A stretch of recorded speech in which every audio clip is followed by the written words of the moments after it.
भारत पर अमेरिकी राष्ट्रपति डोनाल्ड ट्रंप के नए टैरिफ फैसले ने हड़कंप मचा दिया है। अमेरिका ने भारत से आयात होने वाले उत्पादों पर अब कुल 50% तक टैरिफ लगा दिया है, जो दुनिया में सबसे ज्यादा है। पहले 7 अगस्त को 25% टैरिफ लगाया था और अब 27 अगस्त से अतिरिक्त 25% टैरिफ लागू कर दिया गया है। यानी कि भारत के लिए अमेरिकी बाजार में एक्सपोर्ट करना पहले से कहीं ज्यादा महंगा और मुश्किल हो गया है। इसका सीधा असर भारत की उन इंडस्ट्रीज पर पड़ा है जिनकी सबसे बड़ी मार्केट अमेरिका है। इसमें सबसे ज्यादा नुकसान हो रहा है टेक्सटाइल, ज्वेलरी, झींगा मछली यानी कि सी फूड, कालीन और फर्नीचर इंडस्ट्री को। खासकर टेक्सटाइल सेक्टर में तो हालात इतने खराब हो गए हैं कि नोएडा, सूरत और तिरुपुर की कई यूनिट्स ने उत्पादन रोक दिया है। आपको ये बता दें कि तिरुपुर, जो भारत का सबसे बड़ा परिधान हब माना जाता है, वहाँ हजारों छोटे बड़े निर्यातक अमेरिका पर निर्भर हैं, लेकिन अब वो वियतनाम और बांग्लादेश जैसे सस्ते उत्पादन वाले देशों के सामने पिछड़ते जा रहे हैं। वजह साफ है, ट्रंप के इस टैरिफ के कारण भारतीय सामान अमेरिकी बाजार में और महंगा हो गया है। सिर्फ कपड़े ही नहीं बल्कि सी फूड इंडस्ट्री, खासकर झींगा मछली पर भी इसका सीधा असर दिख रहा है। अमेरिका भारत के झींगा निर्यात का लगभग 40% हिस्सा खरीदता है। यानी कि टैरिफ के बढ़ने से भंडारण का नुकसान, सप्लाई चेन में व्यवधान और किसानों पर संकट खड़ा हो सकता है, क्योंकि अगर झींगा अमेरिकी बाजार में महंगा हो गया तो ग्राहक वियतनाम, इंडोनेशिया या थाईलैंड से खरीद लेंगे।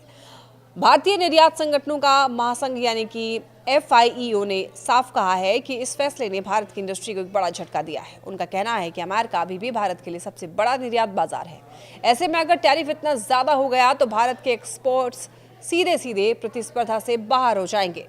FIEO अध्यक्ष डॉक्टर अजय साही ने यह कहा है कि यह घटनाक्रम न सिर्फ एक आर्थिक झटका है बल्कि भारत की ग्लोबल पोजीशन को भी कमजोर कर सकता है।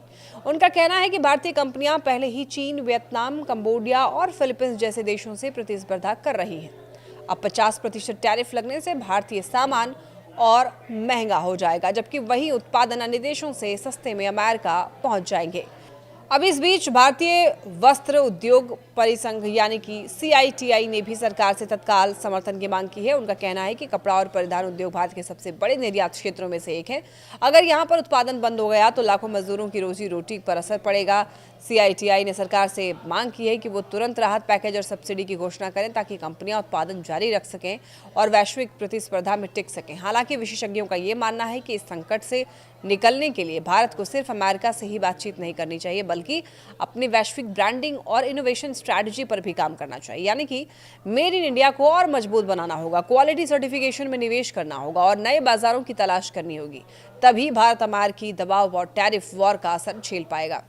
तो कुल मिलाकर अमेरिकी टैरिफ ने भारत की इंडस्ट्री के लिए मुश्किलें खड़ी कर दी है। आने वाले दिनों में ये देखना बड़ा ही अहम होगा कि क्या भारत और अमेरिका के बीच कूटनीतिक स्तर पर कोई समझौता हो पाता है या फिर नहीं। लेकिन इतना तो साफ है कि अगर ये टैरिफ लंबे समय तक लागू रहा तो भारत की टेक्सटाइल और सी फूड इंडस्ट्री को भारी नुकसान झेलना पड़ेगा और लाखों मजदूरों का रोजगार खतरे में आ सकता है।